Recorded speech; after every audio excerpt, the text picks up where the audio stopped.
In Britain, the dead from the Great War are remembered with poppies, the flowers that grew on the battlefields of Europe after the war was over.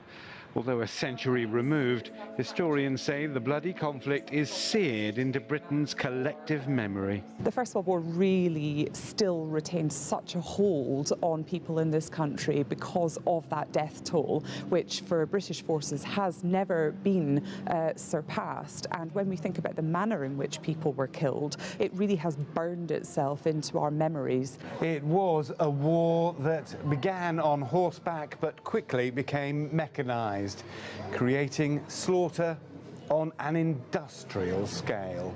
The human cost unimaginable.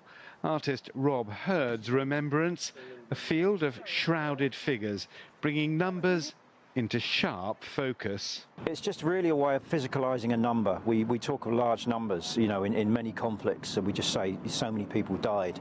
And it really, I just decided that we should try and physicalise that to understand for myself, you know, first, what these large sweeping numbers look like.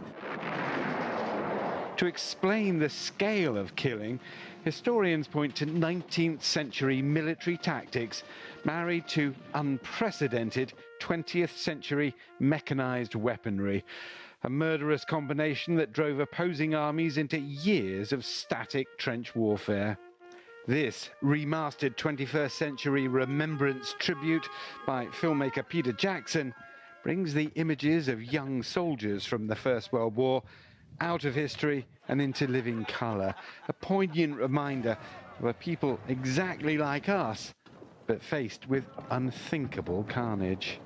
One of the great tragedies of the First World War, the so-called Great War, was that far from being the war to end all wars, it in fact set in train a series of events that led inevitably to that other 20th century cataclysm, the Second World War.